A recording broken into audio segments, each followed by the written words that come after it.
और एक बार फिर नीतीश कुमार पर सुधाकर सिंह के हमले के बाद राजनीति गर्मा गई है। विरोधी बीजेपी जहां नीतीश कुमार पर निशाना साध रही है, वहीं सत्ताधारी दलों के नेता बचाव की स्थिति में हैं और सुधाकर सिंह के बयान को कोई गंभीरता से नहीं लेता है। राष्ट्रीय जनता दल के राष्ट्रीय नेता ने पहले ही सुधाकर सिंह जी को नोटिस दिया, उनसे कारण पूछा, स्पष्टीकरण मांगा, 15 दिनों की मोहलत दी और पूछा कि क्यों आखिर उन पर कार्रवाई सुनिश्चित न की जाए।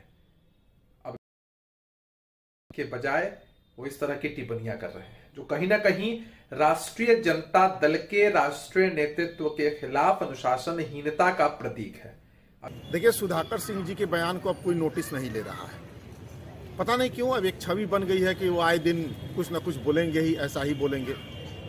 उनकी पार्टी उनको नोटिस जारी कर चुकी है, अभी तक उस नोटिस का उन्होंने जवाब नहीं दिया है।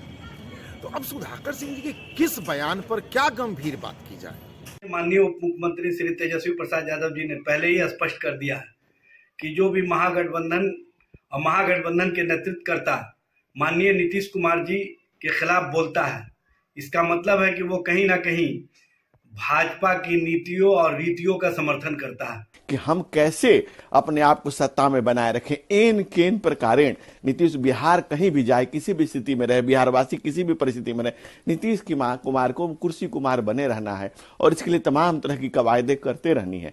इस सारा खेल जो है वो कुर्सी को बचाए रखने के लिए कुर्सी कुमार द्वारा खेला जा रहा है। जातिगत गणना के बीच बिहार में जातियों को लुभाने वाली सियासत भी शुरू हो गई और इसकी शुरुआत जेडीयू ने की है, जब महाराणा प्रताप और कर्पूरी ठाकुर के बहाने एक बड़े आयोजन कर जातीय समीकरण साधने की कोशिश की गई। जेडीयू की रणनीति पर सियासत बेहद गर्म है।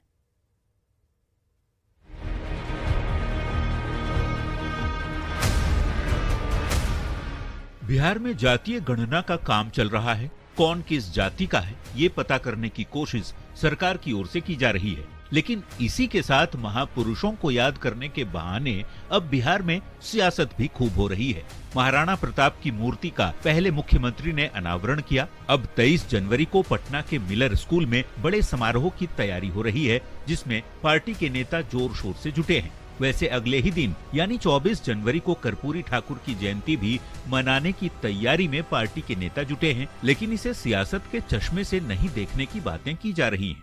सवाल मैंने हमारे नेता ने पूरे ढंग से अति पिछड़ा को, समाज को कैसे और सबल किया जाए, कैसे उसको आगे बढ़ाया जाए, उसको मुख्य धारा से कैसे जोड़ा जाए, इसके लिए वो काम कर रहे हैं लगातार, और उस पर हम लोग लगातार काम कर रहे हैं।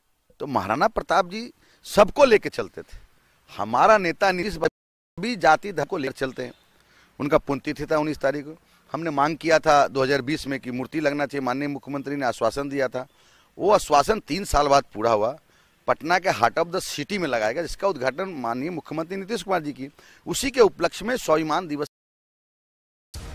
बातें सियासी चश्मे से नहीं देखने की भले हो रही हो, लेकिन 2 दिन में 2 बड़े आयोजनों से साफ है कि जेडीयू की नजर राजपूत वोटर और अति पिछड़ा वोट बैंक पर है, जिस पर बीजेपी नीतीश के बहाने निशाना साध रही है, तो वहीं जेडीयू के आयोजन की तारीफ आरजेडी कर रहा है।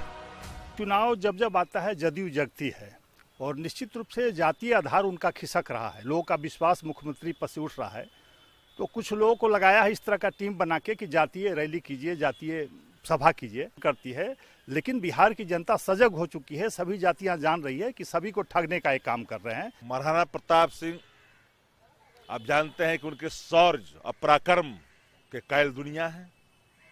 उन्होंने सब कुछ स्वीकार किया, पर राष्ट्र के साथ कोई खिलवाड़ स्वीकार नहीं किया। उनके शौर्य दिवस पर कार्यक्रम है तो स्वाभाविक तौर पर लोग लाएंगे, जुटेंगे भी होंगे। कर्पूरी नहीं है कि सामाजिक न्याय उन्होंने स्थापित करने के लिए हर चीज किया। आदरणीय लालू प्रसाद जी ने क्या क्या जननायक कर्पूरी ठाकुर द्वारा जो किए गए चीजों को बहुत दूर तक बुकमारी है, सबको देखना है, आगे बढ़ाना है। वैसे बीजेपी भी विद्यापति भवन में कर्पूरी ठाकुर की जयंती जा रही है। इसे आने वाला वक्त ही बताएगा, लेकिन बिहार की सियासत से जाति का लगाव है ही ऐसा कि जाति ही नहीं। न्यूज़ 18 के लिए पटना से आनंद अमृतराज की रिपोर्ट।